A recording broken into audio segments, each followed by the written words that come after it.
In a veiled attack on Pakistan's nefarious designs of fomenting terror, India urged the United Nations to take note of the terrorist groups disguising as humanitarian organizations. India said the tactic employed by the terror-backing countries not only appropriates the identity of the dreaded terror outfits, but also provides them a safe route to evade sanctions regime laid under 1267 Qaeda Sanctions Committee. It also enables them to fundraise millions of dollars that are eventually used to carry out their diabolical missions in other countries. Since its foundation in 1990 till 2019, even a dozen-page internet scrutiny would not have shaken any innocent's belief, or to say it more precisely, any Pakistani's belief that Falai-e-Insaniyat Foundation was anything other than a magnanimous charity organization.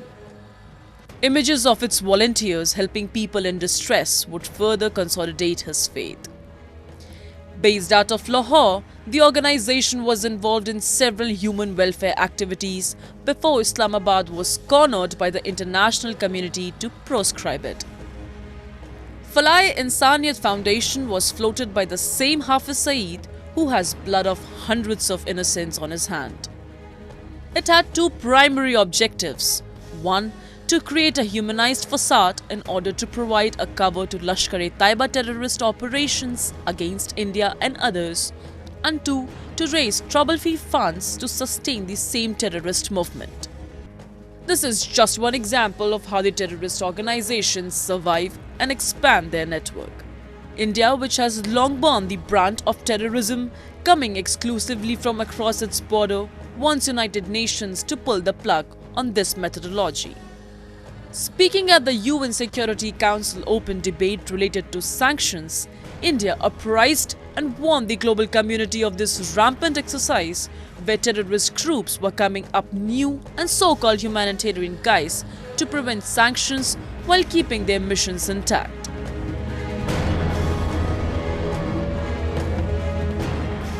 It is imperative that sanctions do not impede legitimate humanitarian requirements. However, it is important to exercise due diligence while providing humanitarian carve-outs, especially in cases where terrorism finds safe havens. There have been examples of terrorist groups taking full advantage of humanitarian carve-outs, making a mockery of sanctions regimes, including that of the 1267 Sanctions Committee. There have also been several cases of terrorist groups in our neighborhood, including those listed by this council, rebranding themselves as humanitarian organizations to evade these sanctions. These terrorist organizations use the umbrella of the humanitarian space to raise funds, recruit fighters, and even use human shields. Under the garb of the humanitarian cover provided by such exemptions, these terrorist groups continue to expand their terror activities in the region and beyond. Due diligence, therefore, is an absolute must. India reiterated its belief that terrorism in one part of the world is a threat to the peace and security of the entire world. It also said that apart from just condemning the acts, the response of all the countries should be unified and unequivocal. While taking a swipe at Pakistan's Prime Minister Imran Khan, India's permanent representative at the UN said there were countries who egolized terrorists. Pakistani Prime Minister Khan had called Osama bin Laden a martyr in his own country's parliament. And when a Prime Minister himself holds such an opinion about a terrorist, only one wonders what the country's state policy would be like.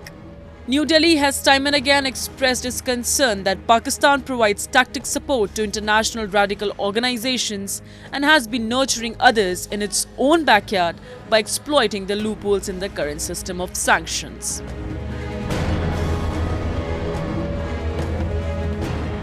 As a country that has long borne the brunt of cross-border terrorism, including the 2008 Mumbai terror attack and the 2016 Pathankot terror attack, with victims of both these dastardly acts yet to get justice, India is acutely aware of the human cost of terrorism and remains fully committed to bringing the perpetrators of these attacks to justice.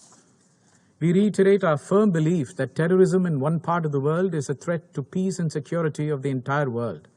And therefore, while condemning these acts, these attacks, our response should be unified and unequivocal. We should not forget the fact that even after 20 years of September 11 attacks, we have leaders who, without any remorse, continue to defend Osama bin Laden as a martyr. New Delhi has been engaging with everybody around the world in order to curb the menace of terrorism. It has urged everybody to be on the same page when it comes to combating a common enemy. However, it has also been seeking reforms when it comes to working methods of subsidiary bodies of the Security Council. It said that the archaic and opaque methods must now be open, transparent, and credible. India wants these regimes to remain under constant review so that they keep pace with the changing situation on the ground. An extra push comes in the backdrop of Pakistan's intensified multi-layered efforts at infiltrating terrorists into Indian territory, denting harmony by stoking fanatic passions and flaring separatist agenda by working overtime to indoctrinate youths of Kashmir. Although they have been responded with an iron fist, Indian aim is to bring a perennial state of peace in the country and around the world. And for all that, it has been demanding an integrated response to terrorism, no matter where it is emanating from.